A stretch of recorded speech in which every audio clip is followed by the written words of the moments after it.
비교원 광고입니다. 당연한 듯 한번 가입해놓고 계속 사용하시는 인터넷 TV 3년 이상 계속 사용하고 계시다면 비교원에서 갈아타시고 사은품도 챙기시기 바랍니다. 인터넷 TV 신규 가입 시 48만원, 휴대폰 구입 시 최대 50만원, 정수기 렌탈 시 최대 30만원, 최대 128만원의 혜택을 만나실 수가 있습니다. 여기에 인터넷 가입 후에 쓰던 휴대폰, 알뜰폰 그대로 통신사 변경만 하시면 최대 30만원 혜택이 있고요. 본인 가입 후에 추천을 통해서 지인이 가입을 한다면 한 사람당 4만원짜리 모바일 상품권 무제한으로 드리고 있습니다. 개인정보 보안도 철저히 있고요. 한 건의 보안사고도 없었습니다. 그리고 8억 이상의 보증보험에 가입돼 있는 비교원, 인터넷 TV, 휴대폰 정수기 비교는 비교원에서 포털에서 비교원 검색하셔서 상담 신청하시거나 전화 1670-2571을 통해서도 상담 신청이 가능합니다. 오혁진 기자가 지난주에 여러분 기억하실지 모르겠지만 저와의 약속을 어기고 도착을 하지 못해서 방송을 못한 바가 있었습니다. 그래서 오늘은 좀 더 일찍 와서 근처에서 기다리고 있었다라는 얘기가 있던데 어디에 앉아야 될지도 모르고 있는 오혁진 기자, 어서 오십시오. 네, 안녕하십니까. 예, 지난주 상황 다시 한번 복귀해 볼까요? 차가 많이 막혔습니다. 네, 소흥동에서 버스 타고 가다가 사고가 나가지고요. 예. 그래서 버스가 40분 정도 출발 안 했습니다.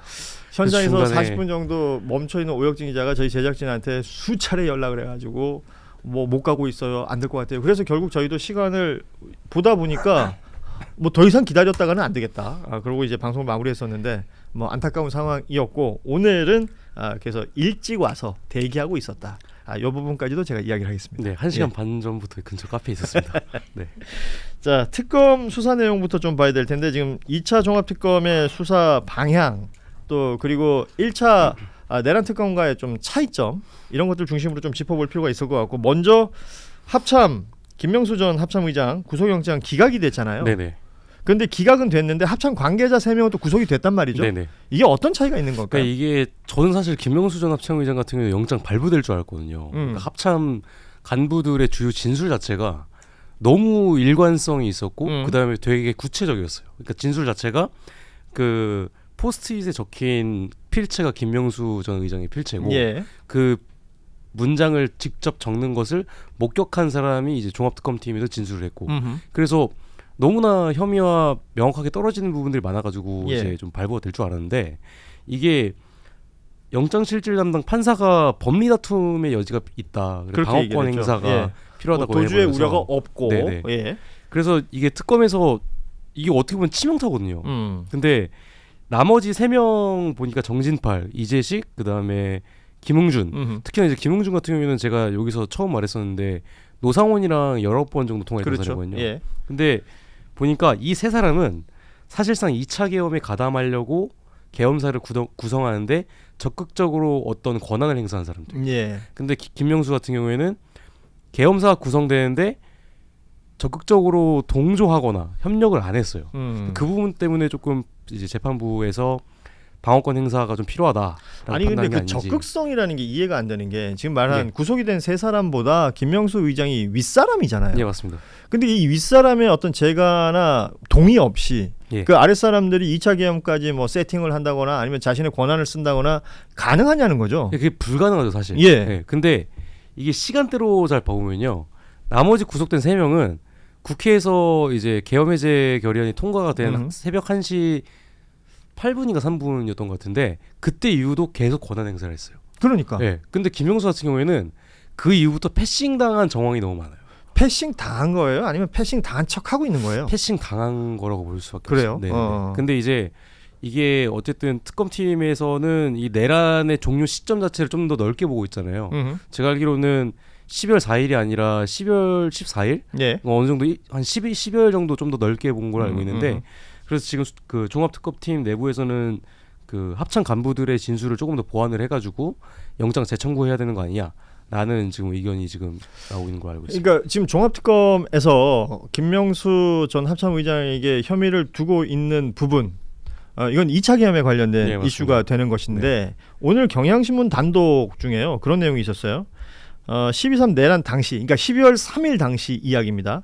국회에 투입한 계엄군을 철수시켜야 한다라는 건의를 받고 나서 김명수 전 의장이 뭐라 그랬냐면 국회에 우리가 모르는 무슨 상황이 있을 수도 있다. 네네네. 그러니까 일단 스테이. 네네네. 대기해봐라 뭐 이런 식의 취지잖아요. 네네네. 이건 본인이 권한이 있는 인물이고 합참의장이라서 이렇게 얘기하면 안 되는 거지 않습니까? 언급도 하면 안 돼요, 사실. 그렇죠. 네네네. 근데 이 정도 정황이면 이것도 굉장히 심각한 상황인데. 예, 맞습니다. 그리고 제가 여러 번 말씀드렸었는데 애초에 그 포스트잇에다가 수방사랑 특정사랑 계엄 사무를 우선시하라는 것 자체가 지휘권 행사예요. 그 지휘권이고 그게 군 조직이잖아. 네. 어찌됐건. 그래서 사실 재판부에서 보니까 그 기각 사유 중 하나가 지휘권이 없다라고 판단하는 그런 부분이 있더라고요. 합참의장한테 지휘권이 없다고 말하는 이유는 뭐예요? 그러니까 이게 그냥 법리적으로 원론적으로만 판단해 버린 것 같아요. 아니 재판부에서. 법리적이라고 하더라도 별 4개 달고 네네네. 대한민국의 합참의장이에요.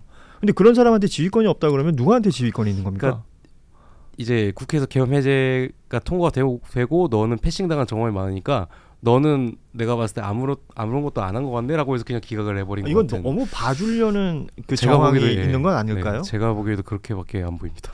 변호사 누구 썼대요? 이게 저 좀 충격 먹었어요 이거. 예. 이거 변호사 누구인지 아세요? 장수민 변호사님이랑 김기현 변호사님이에요. 아 그래요? 예. 자 여러분 이름이 낯익죠? 장순욱 예, 변호사. 예, 맞습니다. 탄핵 당시에. 네네.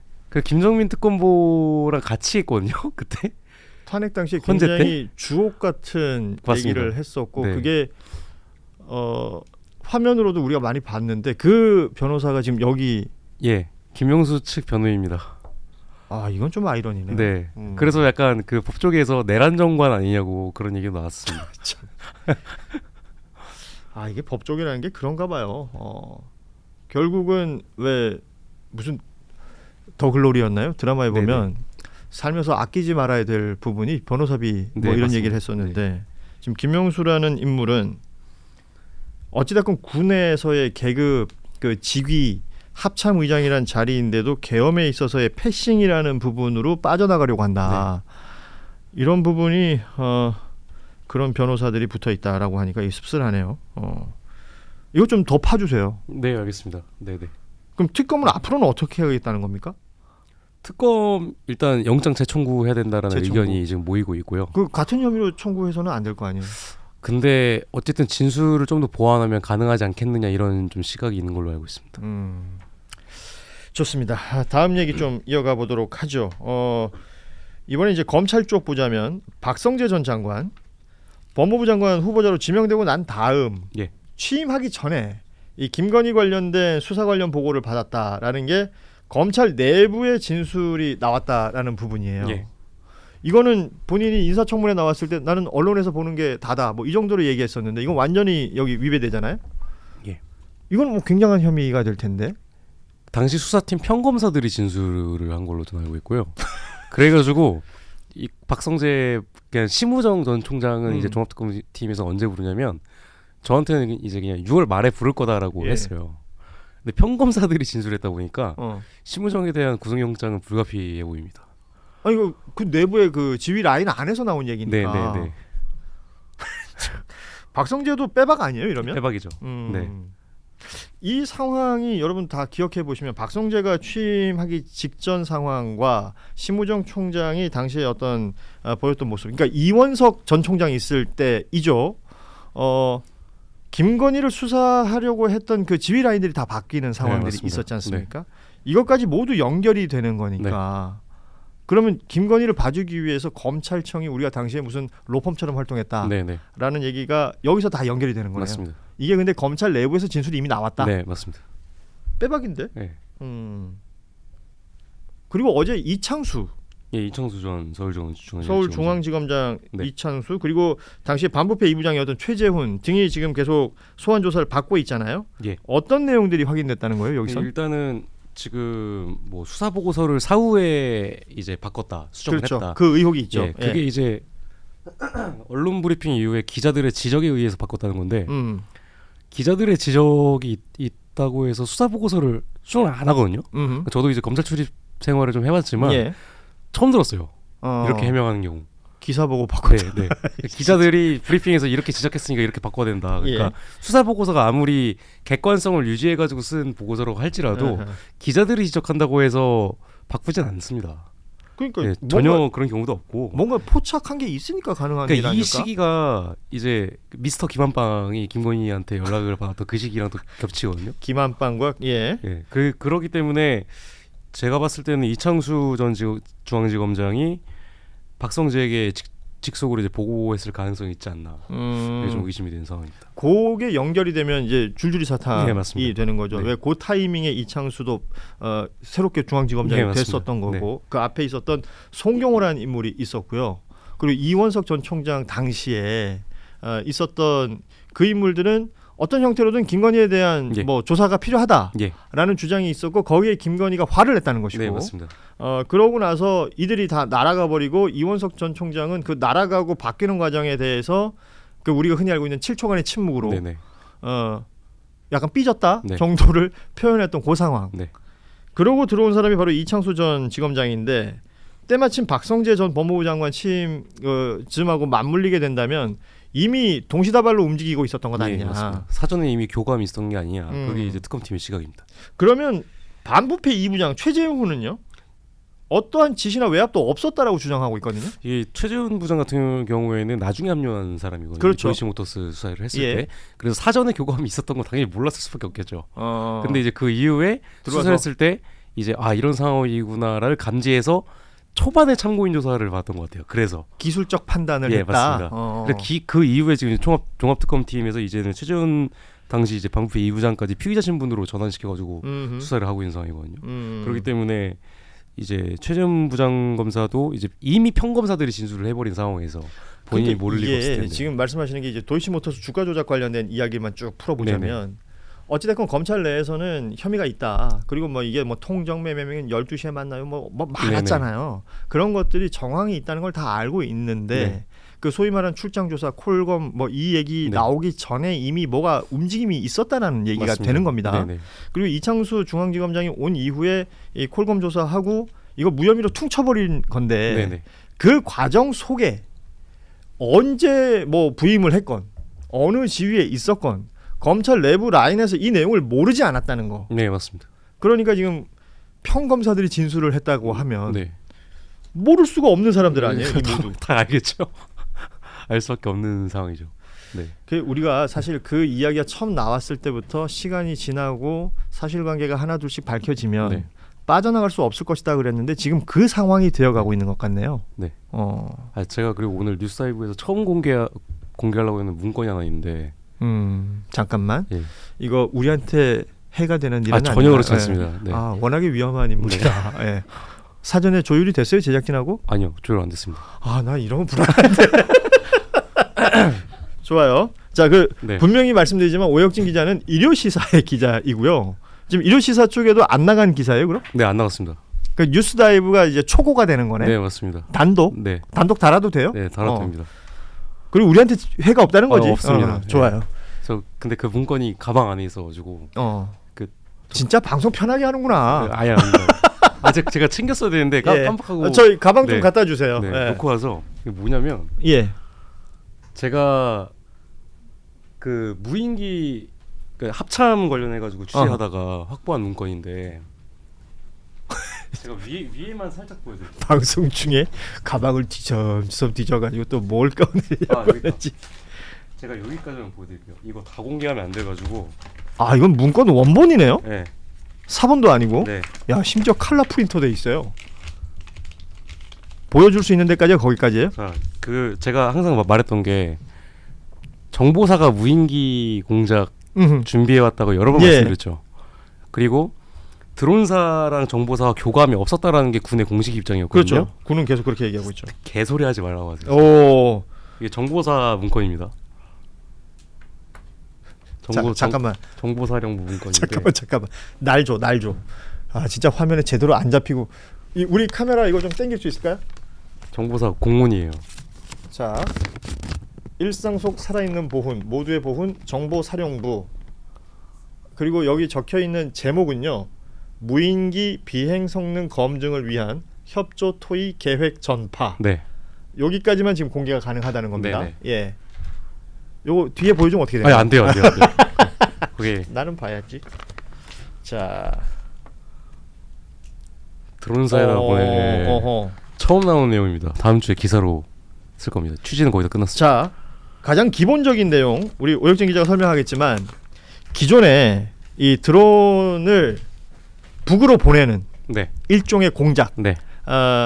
그것으로 북을 도발하여 그 명분으로 비상 계엄을 하려고 했다. 네. 이 맥락은 우리가 다 알고 있어요. 네. 네. 그런데 그것을 과연 누가 주도했는가에 네. 대한 부분에서 군의 공식 입장은 정보사는 이 드론 작전사령부의 이 행위를 몰랐다라는 네. 취지였는데 네. 지금 저 문건은 정보사의 문건입니다. 네. 근데 아까 문건 제목 다시 한번 읽어주시죠. 정확하게. 문건 제목이 무인기 비행 성능 검증을 위한 협조 토의 계획 전파. 자, 무인기란 단어가 들어가죠. 정보사가 무인기에 관련돼서 지금 드론 작전사령부하고 뭘 한다는 거예요. 네, 맞습니다. 그 내용에 대해서도 얘기할 수 있습니까 지금? 일부 말씀드리면 예. 이 공문이 2024년 7월에 보낸 겁니다.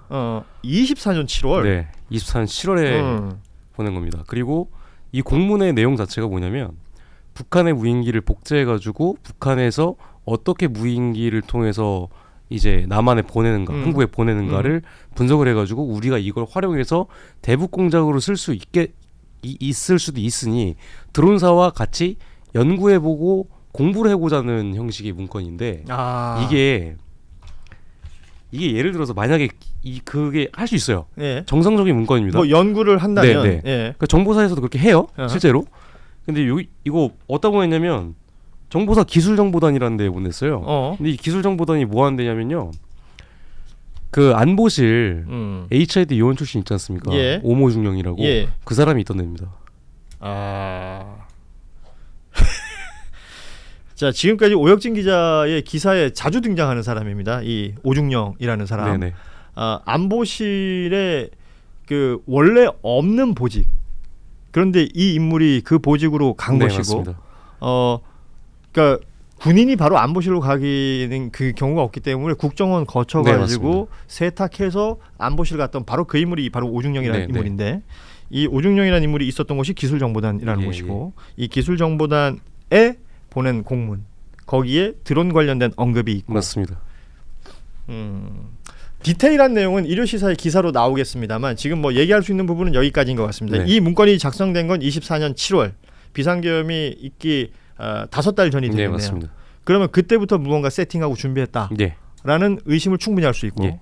정보사는 그동안 드론작전사령부와 관련이 없다고 주장해 왔으나 예. 공문이 등장한 것이고 아니 여기 밑에 대놓고 드론 대대라고 적혀 있어요. 예. 정보사에서 드론 사령부 대대에다 보낸 거예요. 그럼 이 부분에서 가장 문제 제기를 할 수 있는 건 뭐예요? 정보사의 거짓말. 일단 군도 일단 거짓말을 했고 어허. 정보사에서 군 당국 국방부에다가 거짓말했는지 모르겠는데 제가 하나 더 파악한 거는 안보실에서도 드론사에다가 이메일을 보내요. 이메일을. 네. 제가 그것까지 파악을 했거든요. 그건 제가 기사로 쓰겠습니다. 자, 이렇게 하나 둘씩 맞아 떨어지기 시작하는 것 같아요. 이게 결국은 드론을 북에 보냈다. 이것은 북을 도발하여 그들이 어떤 무언가가 작용이 있으면 네네. 그걸 명분으로 어찌됐건 비상계엄을 하겠다. 비상계엄의 명분이 필요했으니까 그런 시도인데 이 일련의 작업을 누가 주도하고 누가 수행했는가 네. 라는 부분에서 지금 안보실 얘기까지 나왔으면 대통령실이 빠질 수가 없는 예, 것이고 예. 군 수뇌부 중에서도 소위 말하는 충안파라는 네. 정보사 여인영 사령관부터 시작해서 당시 그 멤버들이 다 연결돼 있다. 뭐 이러면 빠져나갈 구멍이 없는 네. 거죠. 예, 좋네요. 요거 우리 뭐 문제는 안 된다는 거죠? 전혀 되지 않습니다. 근데 그런 거 어디서 제가 가져와요? 법률 검토까지 해봤는데 여기 위에까지는 공개해서 상관없다고 하더라고요. 아니 줘봐, 다시 줘봐. 아니 여러분 제가 뭐 내용은 못 보여드리지만 오혁진이란 기자가 취재하는 방법입니다. 이게 굉장히 중요한 문건이거든. A4를 이렇게 꼬깃꼬깃 접어가지고 자기 가방에 쑥 집어넣어가지고 그냥 들고 다니는 겁니다. 거기에 정보사령관 도장까지 찍혀 있어요. 이게 직인이 있고 네. 뭐 문서관리 카드라든지 이게 공문을 받아보신 분은 알겠지만 공문이 이미 인정되는 각종 시그널들이 다 있어요. 그리고 저도 군에서 행정병 일을 했기 때문에 군 양식이 정확합니다. 그러네요. 예, 뭐 여기 결재권자들 이름도 다 있으니까 네. 아무튼 확실합니다. 오혁진 기자가 이걸 어디서 어떻게 가져와서 꼬깃꼬깃 들고 다니는지 기사로 더 자세한 내용을 확인하도록 하겠습니다. 끝으로요. 우리 오혁진 기자가 지금 2차 종합특검 관련해서 계속 팔로우를 하고 있잖아요. 네네. 뭐 날짜는 계속 가고 있고 뭔가 성과는 내야 될 텐데 약간 이제 주변에서 변죽만 울린다라는 평가들도 있지 않습니까? 네네, 있죠. 이 부분과 1차 특검의 내란 특검이 네. 진행했던 방향하고 좀 다른 방향들이 있다라는 체크가 있던데요. 다른 방향이 있을 수밖에 없는 게 어쨌든 종합특검은 과거 3대 특검이 수사했다가 끝내지 못했던 사건들을 재수사하거나 다시 들여다보는 그렇죠. 과정을 밟을 수밖에 없잖아요. 그러다 보니까 이제 어깨가 무거워질 수밖에 없겠죠. 그래서 본인들이 추가적으로 더 과거 3대 특검팀보다 더 많은 성과를 내야 되기 때문에 새로운 혐의를 적용시키거나 조금 더 이제 내란의 종료 시기를 넓히는 등 그런 여러 가지 방안들을 생각을 해서 수사를 하고 있는데 그래서 제가 자주 했던 말이 수사 의지는 굉장히 높은데 예. 이게 성과가 안 나오니까 외부에서 바라보는 시선 자체가 좋지가 않다. 아하. 그래서 가끔 이제 특검팀 안에 있는 분들이 이제 기자들한테 그런 말씀도 하세요. 너무 우리 까지 말라고. 우리 열심히 하고 있다. 성과는 6월 말부터 차근차근 나올 거다. 실제로 이미 구속영장 청구해가지고 발부된 사람들도 있고. 건 있죠. 네. 예. 그렇기 때문에 뭐 7월 22일이 7월 말이 사실상 특검 그 수사 기간이 끝나는 거거든요. 그렇죠. 6월 말 되면 예. 이제 한 번 더 연장을 할지 모르겠지만 그리고 한 달 이전에는 사실 기소를 할 그걸 정리해야 돼요. 그래서 지금 남아있는 사건들도 수사기간 연장 이유서에 32건의 사건을 수사를 해야 된다라고 해서 수사기간 연장 이유서를 신청을 했는데 예. 이 32건을 전부 다 수사를 하진 못할 겁니다.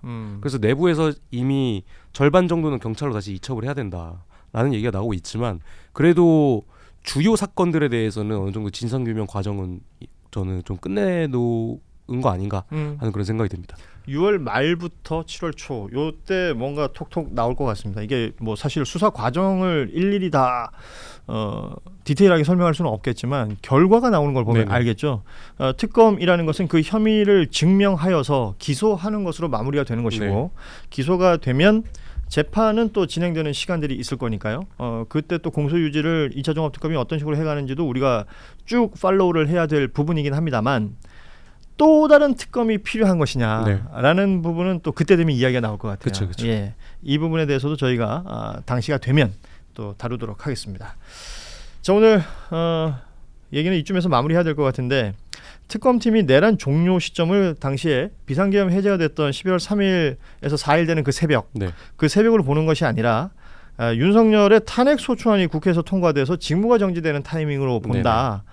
이 내용들이 있습니다. 이게 법적으로 가능한지 검토 중이다. 뭐 이런 얘기까지 나왔는데 이런 뉴스부터 시작해서 후속 뉴스들이 있으면 또 오혁진 기자를 부르도록 하겠습니다. 그때도 뭐 A4 용지 구겨진 거 들고 와도 돼요. 몇 개 더 있는데 그건 기사를 쓰고 가고 오겠습니다.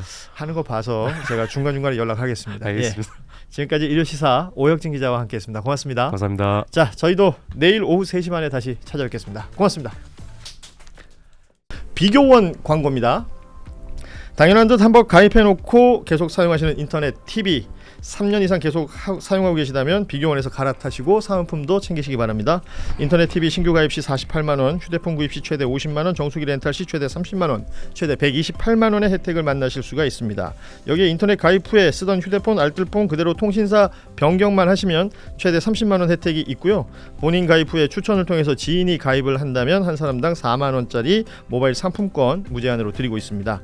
개인정보 보안도 철저히 있고요. 한 건의 보안 사고도 없었습니다. 그리고 8억 이상의 보증보험에 가입돼 있는 비교원, 인터넷 TV, 휴대폰 정수기 비교는 비교원에서 포털에서 비교원 검색하셔서 상담 신청하시거나 전화 1670-2572를 통해서도 상담 신청이 가능합니다.